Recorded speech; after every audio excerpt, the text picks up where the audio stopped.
YouTube channel political Atlas. आज हम लोग देखेंगे कंपैरेटिव पॉलिटिक्स यानी तुलनात्मक राजनीति का पेपर, और इसमें मैं डील कर रही थी approaches to the study of comparative politics यानी कि तुलनात्मक राजनीति के अध्ययन का दृष्टिकोण। इस पर मैंने अभी तक 2 वीडियो अपलोड कर दिया है। लेक्चर 1 में मैंने इसके ट्रेडिशनल अप्रोच और लेक्चर 2 में इसके मॉडर्न अप्रोच को बहुत ही इजी वे में मैंने क्लियर कर दिया है। वीडियो नहीं देखी हो तो डिस्क्रिप्शन बॉक्स में लिंक दिया गया है, यस आप जाकर देख सकते हो। आज हम लोग लेक्चर 3 में देखेंगे इसके थर्ड अप्रोच को, जो है राजनीतिक व्यवस्था विश्लेषण उपागम यानी कि पॉलिटिकल सिस्टम एनालिसिस अप्रोच। और ये जो कंपैरेटिव पॉलिटिक्स है ये आपको बीए के सेकेंड ईयर में पढ़ना है, मास्टर्स कर रहे हो तो वहां पर भी पढ़ना है, या कोई भी अदर एग्जाम हो जिसमें कि कंपैरेटिव पॉलिटिक्स आपका पेपर हो तो मे बी मेरा वीडियो आपको हेल्प करेगा। ओके, तो बिना देरी के मैं अपने वीडियो को स्टार्ट करती हूँ और समझते हैं क्या है पॉलिटिकल सिस्टम एनालिसिस अप्रोच। आज हम लोग देखेंगे कि राजनीतिक व्यवस्था विश्लेषण का मीनिंग, अर्थ, अभिप्राय क्या होता है, उसकी परिभाषाएं क्या होती हैं, राजनीतिक व्यवस्था की सामान्य विशेषताएं क्या क्या होती हैं, फिर डेविड ईस्टन द्वारा प्रतिपादित व्यवस्था सिद्धांत क्या है यानी कि इसका इनपुट आउटपुट मॉडल क्या होता है जिसे निवेश निर्गत मॉडल कहा जाता है, और लास्ट में हम लोग देखेंगे कि राजनीतिक व्यवस्था विश्लेषण उपागम के लाभ क्या है। तो ये जो अप्रोच है इससे डायरेक्ट क्वेश्चन पूछा जा सकता है कि राजनीतिक व्यवस्था विश्लेषण का अर्थ, परिभाषा, उपयोगिता, उसका महत्व लिखे। तो आपको ये सभी चीजें यहाँ पे मैं बताऊंगी एक एक करके, वो आपको हेल्प करेगा। क्या डायरेक्ट इससे ये भी क्वेश्चन आता है कि राजनीतिक व्यवस्था विश्लेषण उपागम क्या है डेविड ईस्टन के अकॉर्डिंग, तो ये आपको डेविड ईस्टन का जो इनपुट आउटपुट मॉडल है ये बताना पड़ेगा। तो मैंने यहाँ पे दोनों तरह से, क्या इसका मीनिंग है, परिभाषा है, इसकी विशेषताएं क्या है, इसका महत्व क्या है, इसके लाभ क्या है, वो सभी चीजों को भी बताई हूँ। और इस यहाँ पे मैं ये भी बताऊंगी कि डेविड ईस्टन के अकॉर्डिंग क्या होता है राजनीतिक व्यवस्था का उपागम, या इसका इनपुट आउटपुट मॉडल क्या है, निवेश निर्गत मॉडल क्या है। ओके, तो अब हम लोग सीधे देख लेते हैं अपने टॉपिक्स को। सबसे पहले हम लोग देख लेते हैं कि राजनीतिक व्यवस्था विश्लेषण उपागम यानी कि पॉलिटिकल सिस्टम्स एनालिसिस अप्रोच की एक थोड़ी सी भूमिका को समझ लेते हैं। ओके, तुलनात्मक राजनीति का परंपरागत जो अध्ययन है ये लेक्चर 1 की वीडियो में बता चुकी हूँ, आप डिस्क्रिप्शन बॉक्स में लिंक दिया गया, जाके देखो। तो तुलनात्मक राजनीति का जो परंपरागत अध्ययन है ये मुख्य रूप से संस्थागत है, वर्णनात्मक है, अतुलनात्मक है, संकीर्ण है और वैज्ञानिक होता है। ये क्यों होता है इस पे बहुत अच्छी तरह से मैंने इसको क्लियर किया है, आप प्लीज वहां जाकर देखो, इसके मॉडर्न अप्रोच को भी देखो, ट्रेडिशनल अप्रोच को भी देखो, तब आप आकर इसके थर्ड अप्रोच को इजीली समझ पाओगे। तो आज क्या है कि बदलती हुई परिस्थिति में राजनीतिक प्रक्रियाओं की जो वास्तविकता है उसको समझना काफी ज्यादा जरूरी है, और सामान्य सिद्धांत के निर्माण में कहीं ना कहीं जो परंपरागत अध्ययन है या परंपरागत जो अप्रोच है इसकी उपयोगिता जो थी वो ना के बराबर थी, क्योंकि परंपरागत अप्रोच में हम राजनीति की वास्तविकताओं को नहीं समझ सकते थे, क्योंकि वो मुख्य रूप से संस्थाओं पर ज्यादा जोर देता था, अतुलनात्मक होता था, वर्णनात्मक होता था। उसके बाद मैंने यह भी बताया था कि द्वितीय विश्व युद्ध के बाद राजनीतिक व्यवस्थाओं की जानकारी के लिए नई उपागम की खोज शुरू हो गई, और इस दिशा में आधुनिक उपागम सामने आता है, और इस पर भी मैंने वीडियो बनाया है, डिस्क्रिप्शन बॉक्स में लिंक दिया गया, आप जाकर देखो। तो इस आधुनिक उपागम के तहत हम लोगों ने समझा कि किस तरह हम राजनीति की वास्तविकताओं को समझ सकते हैं।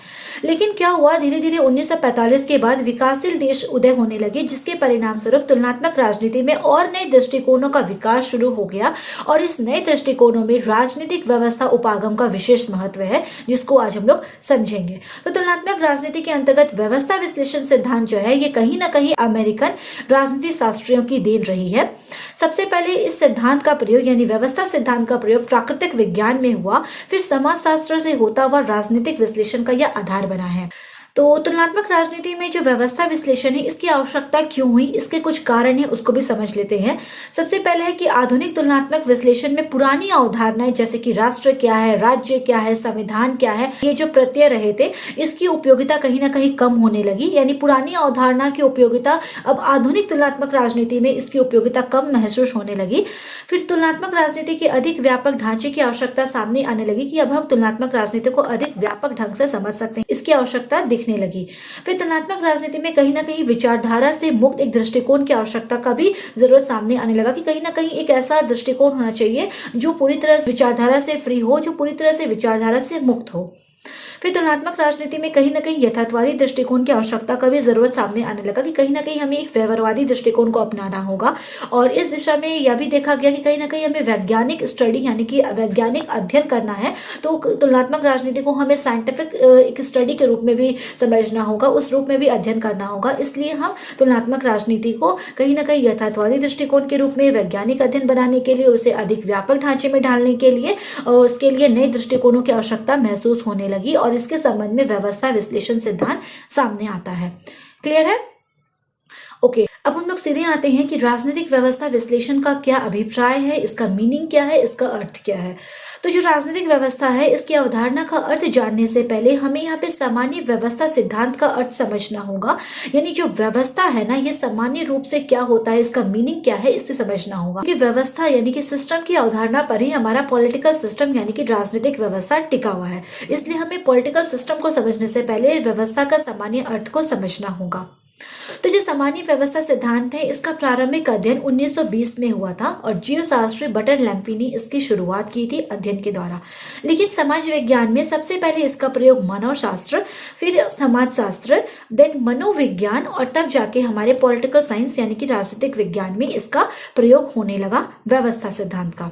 ठीक है, यह जो व्यवस्था शब्द है कहीं ना कहीं भौतिक विज्ञान से लिया गया है और भौतिक विज्ञान के अंतर्गत इस व्यवस्था यानी सिस्टम का अर्थ होता है कि अंतर क्रियाओं के समूह से जिसकी सीमाएं निश्चित की जा सके। यानी व्यवस्था सिस्टम का मीनिंग ये होता है कि कहीं ना कहीं इसमें अंतर क्रियाएं होती हैं इस व्यवस्था के अंतर्गत और उसका कुछ ना कुछ यहाँ पे लिमिटेशन यहाँ पे फाइनल किया जाता है कि हाँ, इसकी कुछ लिमिट्स रखे जाएंगे और इस व्यवस्था के अंतर्गत कुछ आपस में क्रियाएं एक दूसरे के साथ करती रहती हैं, तो उसे हम कहेंगे कि वह व्यवस्था है। नेक्स्ट है कि शाब्दिक परिभाषा के अनुसार व्यवस्था का अर्थ होता है कि जटिल संबंधित वस्तुओं का एक समग्र समूह जिसमें विधि, संगठन, पद्धति के निश्चित संगठन और वर्गीकरण के सिद्धांत मौजूद होते हैं।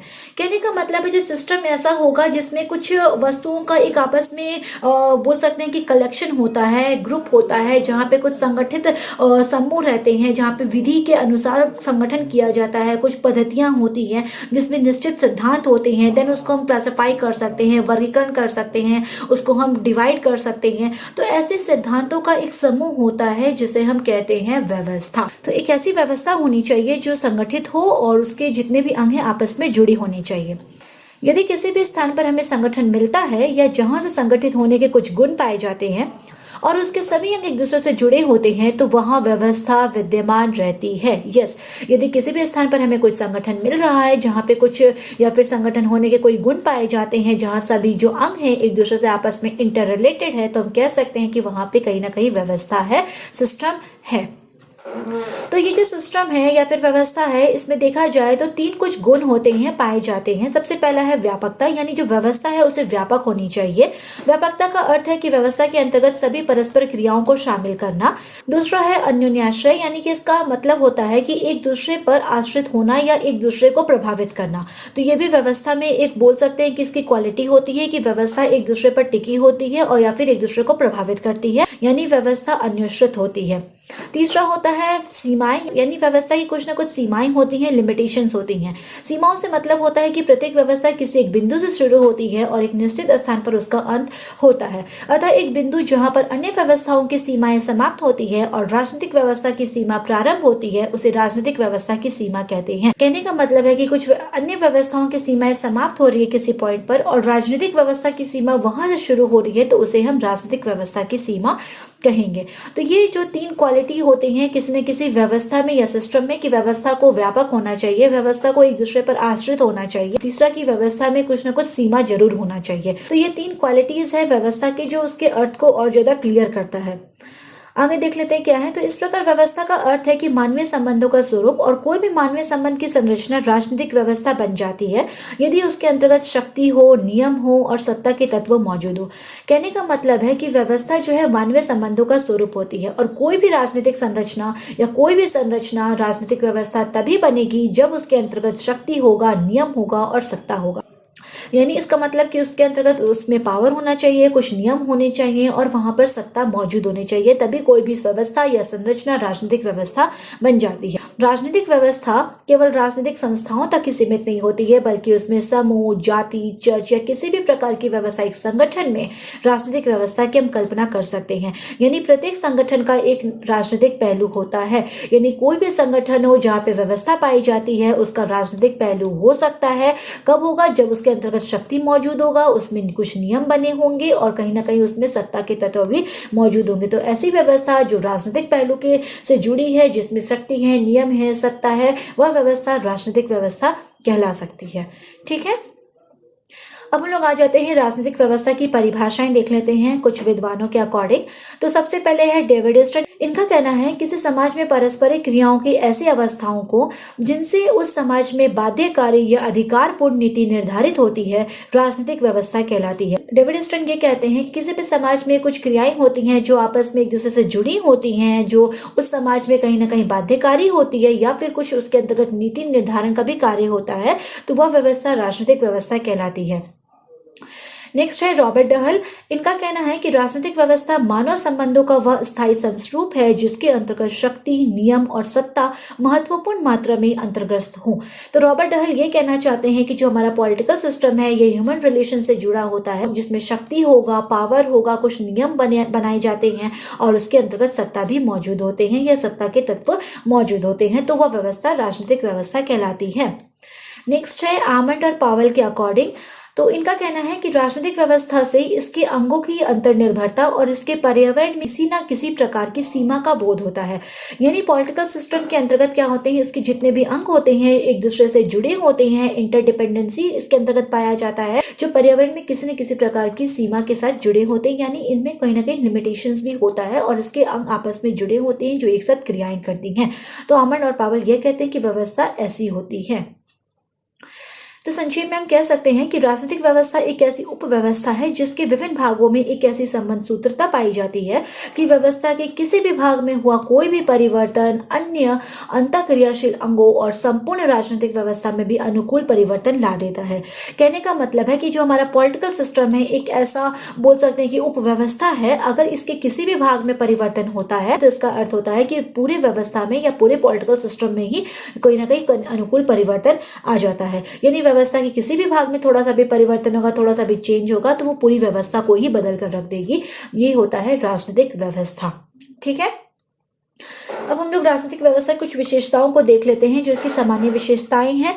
सबसे पहला है कि सभी राजनीतिक व्यवस्थाओं में राजनीतिक संरचनाओं की समानता पाई जाती है। यस, यहाँ पे जो संरचनाएं होती है उसमें कुछ ना कुछ समानता पाई जाती है जिसकी हम तुलना कर सकते हैं। नेक्स्ट है कि राजनीतिक व्यवस्था में संरचना की अपेक्षा हम कार्यों को ज्यादा महत्व देते हैं, इसलिए इसमें कार्य की सर्वव्यापकता को देखा जा सकता है।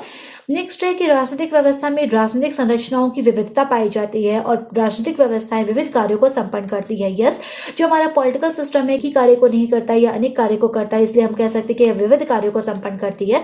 जैसे कि विधायिका विधि का निर्माण कर रही है, कार्यपालिका उसे लागू कर रही है और न्यायपालिका उसकी व्याख्या करती है। तो कहीं ना कहीं हमारा जो पॉलिटिकल सिस्टम है अनेक कार्यों को संपन्न करता है। नेक्स्ट है कि जो पॉलिटिकल सिस्टम है या उद्देश्यों का समाधान भी करती है, क्योंकि राजनीतिक व्यवस्था में जो हित होते हैं या उद्देश्य होते हैं वह व्यक्ति के अलग अलग होते हैं और जहां व्यक्ति के उद्देश्य और हित होते हैं तो यहाँ पे डेफिनेटली हम कह सकते हैं कि उनके बीच में संघर्ष की स्थिति जरूर उत्पन्न होगी। तो इससे क्या होता है कि उनके बीच में अगर कॉन्फ्लिक्ट उत्पन्न होगा, संघर्ष उत्पन्न होगा, वाद विवाद उत्पन्न होगा तो उसका समाधान करना भी काफी ज्यादा जरूरी है। तो राजनीतिक व्यवस्था क्या है, उन उद्देश्यों का समाधान करती है और उनके हितों और उद्देश्यों के बीच में समान बोल सकते हैं कि एक समान हित को भी रख सकती है। नेक्स्ट है राजनीतिक संरचनाओं का स्वरूप मिश्रित होता है। यस, जो हमारी संरचनाएं हैं पॉलिटिकल की वो मिश्रित स्वरूप की होती है, क्योंकि हम लोगों ने देखा कि जो हमारा पॉलिटिकल सिस्टम होता है किस तरह से वह परंपरागत भी होता है और आधुनिक भी होता है। तो इसके अंतर्गत दोनों प्रकार की विचारधाराओं को हम समझ सकते हैं। नेक्स्ट है कि प्रत्येक व्यवस्था में राजनीतिक साधनों का असमान वितरण होता है, क्योंकि जो हमारा पॉलिटिकल सिस्टम है इसके अंतर्गत जो राजनीतिक साधन होते हैं इसका वितरण समान रूप से नहीं होता है, इसके वितरण को हम असमान रूप से देख सकते हैं। और राजनीतिक साधन से तात्पर्य है कि उन साधन से जिसके द्वारा एक व्यक्ति दूसरे व्यक्ति के आचरण को प्रभावित करती है, जैसे कि इसके अंतर्गत धन है, भोजन है, सूचनाएं हैं, ये सभी चीजें इसके अंतर्गत शामिल होती है जो किसी न किसी रूप में एक व्यक्ति दूसरे व्यक्ति के आचरण को प्रभावित करती ही रहती है। इसलिए यहाँ पे जो राजनीतिक साधन होते हैं उसका वितरण असमान ढंग से किया गया है। नेक्स्ट, प्रत्येक राजनीतिक व्यवस्था में कुछ व्यक्ति सरकारी नीति, नियमों और निर्णय को प्रभावित करने के लिए इच्छुक रहते हैं और इन्हें पूरा करने के लिए राजनीतिक प्रभाव सबसे अधिक सहायक होता है। यस, हमारे जो पॉलिटिकल सिस्टम है इसमें देखा जाता है कि जो व्यक्ति होते हैं सरकार की नीति, नियमों, निर्णय को प्रभावित करने के लिए उसके लिए कुछ न कुछ कार्य करते रहते हैं, जिसमें राजनीतिक प्रभाव सबसे ज्यादा महत्वपूर्ण कार्य करता है। नेक्स्ट है कि जो हमारा पॉलिटिकल सिस्टम है इसमें राजनीतिक प्रभाव का असमान वितरण होता है। यस, हम कह सकते हैं कि राजनीतिक प्रभाव का वितरण असमान असमान ढंग से होता है, क्योंकि अभी हम लोगों ने देखा कि राजनीतिक साधन का जब वितरण असमान ढंग से होगा तो राजनीतिक प्रभाव का भी वितरण असमान ढंग से हो जाएगा।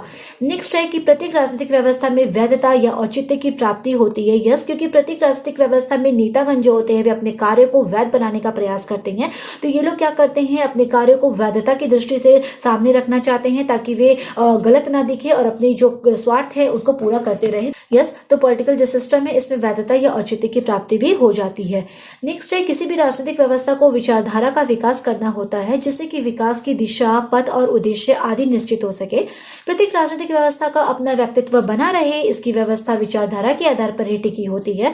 अतः प्रत्येक राजनीतिक व्यवस्था के लिए विचारधारा का विकास होना अति आवश्यक है। तो कोई भी पॉलिटिकल सिस्टम हो वो किसी न किसी विचारधारा पर ही टिकी होती है और इससे विचारधारा की दिशा क्या है, उद्देश्य क्या है, वो सब कुछ क्लियर हो जाते हैं, जिससे हमें पता चल जाता है कि व्यवस्था किस दिशा में कार्य कर रही है और व्यवस्था का क्या उद्देश्य होता है। ठीक है, तो इस तरह हम लोगों ने देखा कि राजनीतिक व्यवस्था की कुछ विशेषताएं होती हैं। ठीक है, ये भी आपके एग्जाम में आ सकता है, तो आप यहाँ से नोट डाउन कर सकते हो। अब हम लोग सीधे आ जाते हैं इसके नेक्स्ट टॉपिक पे, और वह है कि डेविड ईस्टन के अकॉर्डिंग क्या होता है राजनीतिक व्यवस्था सिद्धांत। तो ईस्टन ने क्या किया है, अपना एक व्यवस्था सिद्धांत को प्रतिपादन किया है। तुलनात्मक राजनीति में व्यवस्था की अवधारणा का प्रयोग सबसे पहले डेविड ईस्टन ने किया था और इसने अपनी बुक द पॉलिटिकल सिस्टम में सामान्य व्यवस्था सिद्धांत का प्रतिपादन 1953 में किया था। डेविड ईस्टन का कहना है कि राजनीतिक व्यवस्था अंतरक्रियाओं का एक ऐसा समूह है जिसके अंतर्गत मांगों को निर्गत यानी आउटपुट में बदला जाता है, और किसी भी व्यवस्था को जीवित रखने के लिए जरूरी है कि उसमें निरंतर निवेश यानी कि इनपुट होता रहे।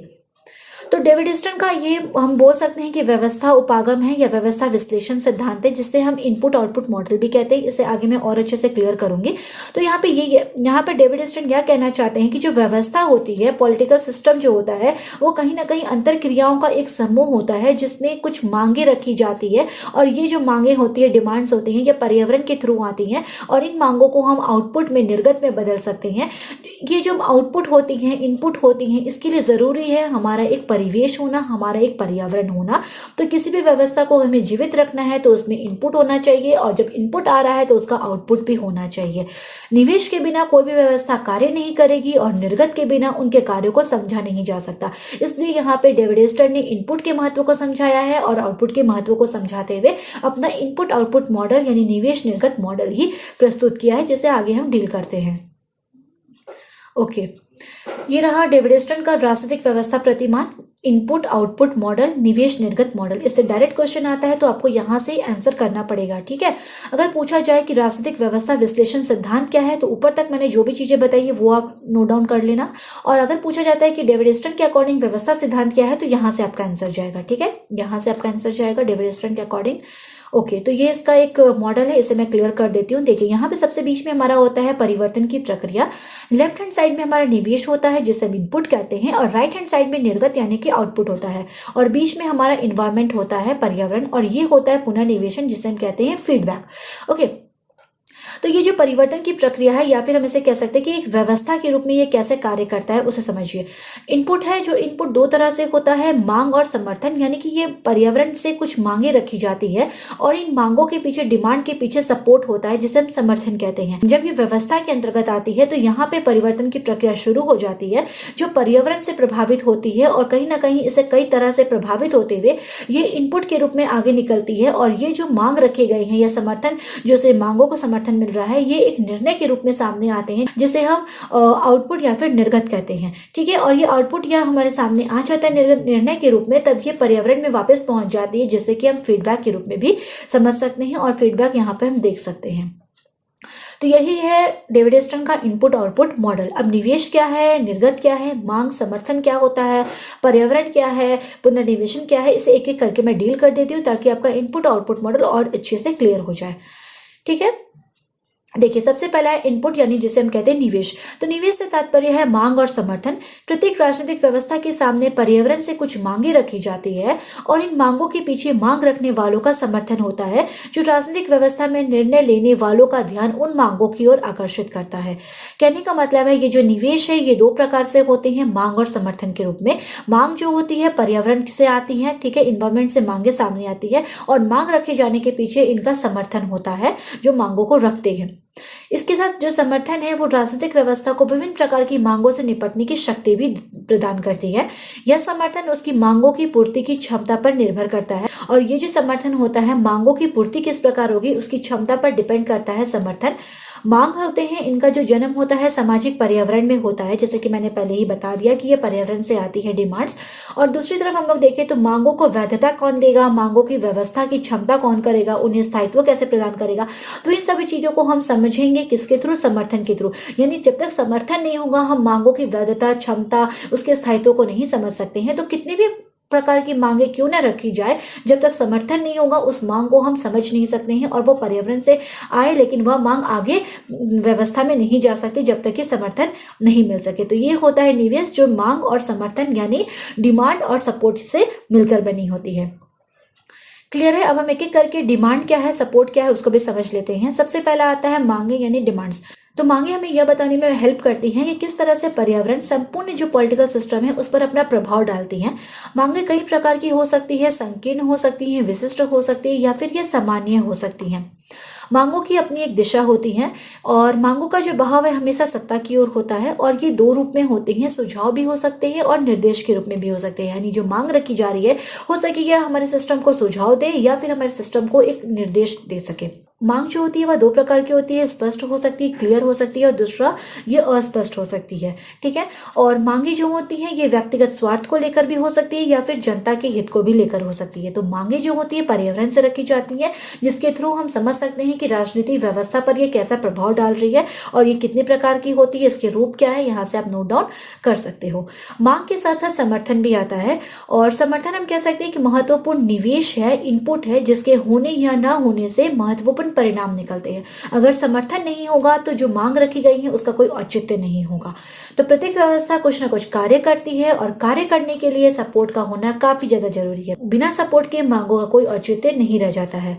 समर्थन बोल सकते हैं कि ऐसी कड़ी होती है जो पॉलिटिकल सिस्टम को पर्यावरण के साथ जोड़ती है, और सामाजिक एकता और शासन को स्थिर बनाए रखने के लिए समर्थन काफी ज्यादा जरूरी होती है। यानी कि पर्यावरण से कितनी ही मांगे क्यों ना सामने आ गई, जब तक सपोर्ट नहीं मिलेगा, समर्थन नहीं मिलेगा, इन मांगों का कोई औचित्य नहीं होता है।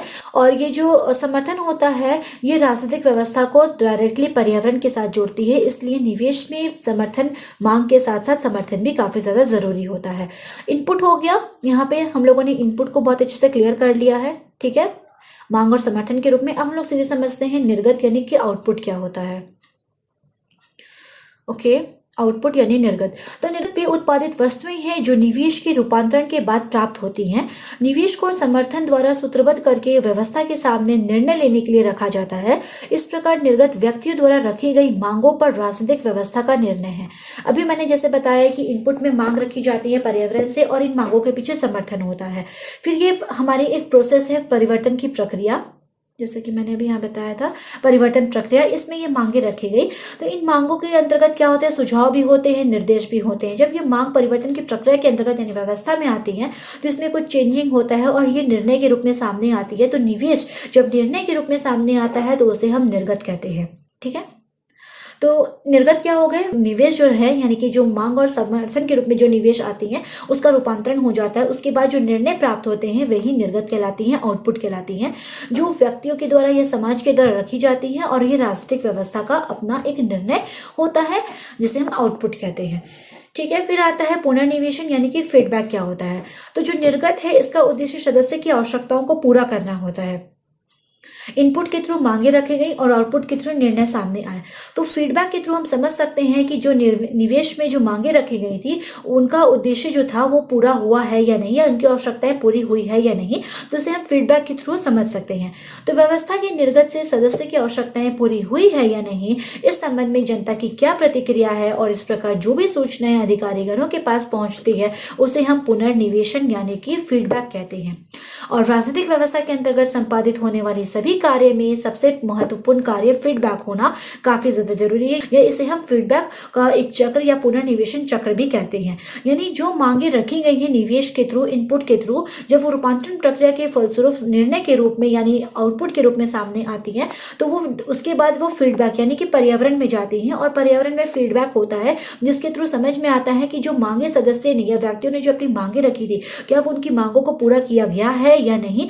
तो अगर पूरा किया गया है तो वो अगर सेटिस्फाइड है तो ठीक है, नहीं तो फिर उस पर जनता की क्या प्रतिक्रिया है, जनता उस पर क्या सुझाव देना चाहती है, वो फिर से वो पर्यावरण के थ्रू मांगे रखी जाती है और वो प्रोसेस फिर से मांग में आता है, समर्थन मिलता है उसे और फिर से वो प्रोसेस चलता रहता है। तो ये पुनर्निवेशन का एक चक्र होता है।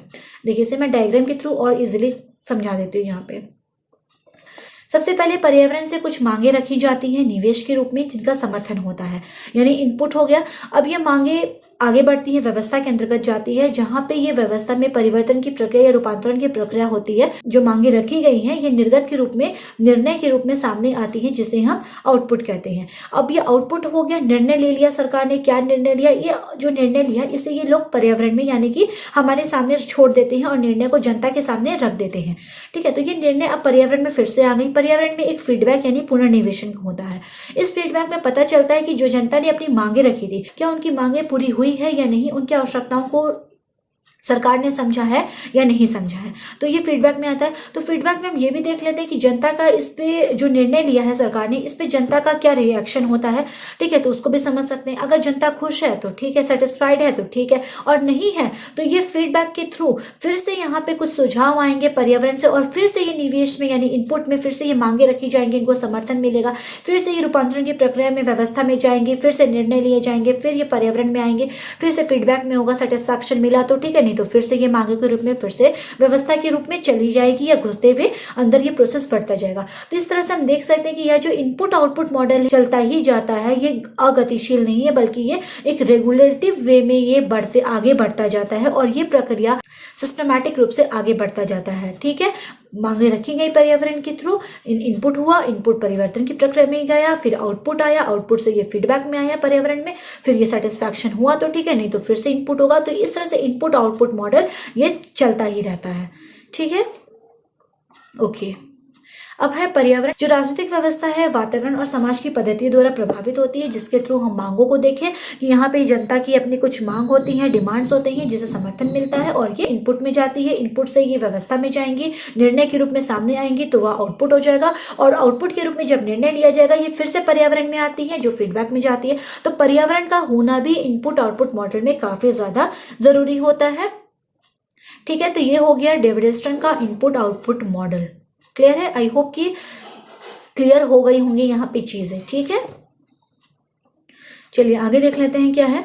तो जो राजनीतिक व्यवस्था का सामान्य व्यवस्था सिद्धांत है या निवेश निर्गत विश्लेषण है, इस पर हम बोल सकते हैं कि ये अगतिशीलता का आरोप लगाया जाता है, लेकिन हम इसे बोल सकते हैं कि आरोप जो लगाया जा रहा है वह नहीं लगाया जा सकता है, क्योंकि इसमें पुनर्निवेशन जैसे यानी जो फीडबैक जैसी धारणा है इसे शामिल कर लिया गया है ताकि इसे गतिशील बनाने का प्रयास किया गया है। इसलिए हम बोल सकते हैं कि जो डेविड स्टर्न का इनपुट आउटपुट मॉडल है ये गतिशील है और ये चलता रहता है। ठीक है, कंटिन्यूअसली। अब हम लोग लास्ट में देख लेते हैं राजनीतिक व्यवस्था विश्लेषण के कुछ लाभ भी हैं जो कभी कभी एग्जाम में क्वेश्चंस आ जाते हैं शॉर्ट टाइप में, तो उसको भी यहाँ पे लिख दिया मैंने। आइए समझ लेते हैं क्या है। सबसे पहला है कि यह संपूर्ण राजनीतिक व्यवस्था पर ध्यान केंद्रित करता है, ये पूरे सिस्टम को लेकर चलता है और पूरे सिस्टम पर ध्यान केंद्रित करता है। दूसरा कि राजनीतिक व्यवस्था की इस दृष्टिकोण के प्रयोग द्वारा तुलना और विश्लेषण करना काफी ज्यादा इजी हो जाता है, क्योंकि इस उपागम का संबंध किसी भी विचारधारा से नहीं है। यस, जैसा कि हम लोगों ने परंपरागत अध्ययन देखा था, फिर आधुनिक अध्ययन देखा था, तो वो कहीं ना कहीं किसी विचारधारा से जुड़ा था, लेकिन जो हमारा पॉलिटिकल सिस्टम अप्रोच है ये किसी भी विचारधारा से नहीं जुड़ा है। इसलिए यहाँ पे तुलना करना राजनीतिक व्यवस्थाओं का और विश्लेषण करना ज्यादा इजी हो जाता है। नेक्स्ट है, इसे राजनीतिक व्यवस्था में परिवर्तन और विकास की दिशा का भी अंदाजा लगाया जा सकता है कि किस दिशा में चेंज हो रहा है, किस दिशा में विकास हो रहा है। इसके आधार पर राजनीतिक व्यवस्था की क्षमता का भी पता लगाया जा सकता है कि कैपेसिटी क्या है पॉलिटिकल सिस्टम की। नेक्स्ट है कि इससे राजनीतिक व्यवस्था का तुलनात्मक अवलोकन किया जा सकता है। इससे हम व्यवस्था को तुलनात्मक ढंग से यहाँ पे स्टडी भी कर सकते हैं। ओके, तो ये कुछ यहाँ पे इसके लाभ है इस व्यवस्था दृष्टिकोण के, आप यहाँ से नोट डाउन कर सकते हो। ठीक है, तो इस तरह से जो राजनीतिक व्यवस्था विश्लेषण उपागम है यहाँ पे खत्म हो जाता है। आई होप कि अभी तक आपको समझ में आ गया होगा कि क्या है political system analysis approach. Question अगर पूछा जाए कि राजनीतिक व्यवस्था विश्लेषण उपागम क्या है, तो यहाँ पे जो मैंने बताया है इसके अर्थ को, इसकी उपयोगिता, इसके महत्व, इसकी विशेषताएं, इसकी परिभाषा, इन सभी चीजों को आप लिख देना। और अगर डायरेक्ट आपसे यह क्वेश्चन पूछा जाए कि डेविड स्टर्न का राजनीतिक व्यवस्था विश्लेषण उपागम क्या है, तो यहाँ से आप आंसर लिखोगे, या इनपुट आउटपुट मॉडल क्या है तो इसको आप यहाँ से लिखो, और ये डायग्राम भी आप बना सकते हो, तो आपको अच्छे से नंबर मिल जाएगा। और एक एक करके इसको आप डील भी कर देना अपनी लैंग्वेज में। ठीक है, थोड़ा लेक्चर आज इसका लंबा चल गया, कोई बात नहीं।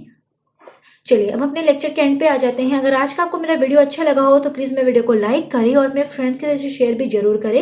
ये काफ़ी इंपॉर्टेंट टॉपिक है कॉम्पिटिटिव पॉलिटिक्स के उपागम के अंतर्गत। ये कई बार क्वेश्चन आता ही रहता है कि डेविड डिस्टन का इनपुट आउटपुट मॉडल क्या है। तो प्लीज़ अपने फ्रेंड्स के साथ भी इसे शेयर जरूर करें और अभी तक मेरे चैनल को सब्सक्राइब नहीं करे हो तो प्लीज़ सब्सक्राइब कर लो, क्योंकि मैं यहाँ पे इस तरह से डिफरेंट टॉपिक को लेकर आती हूँ और बहुत ईजी वे में कॉन्सेप्ट को क्लियर करने की कोशिश करती हूँ। ओके, तो आज के लिए इतना ही। So thank you very much.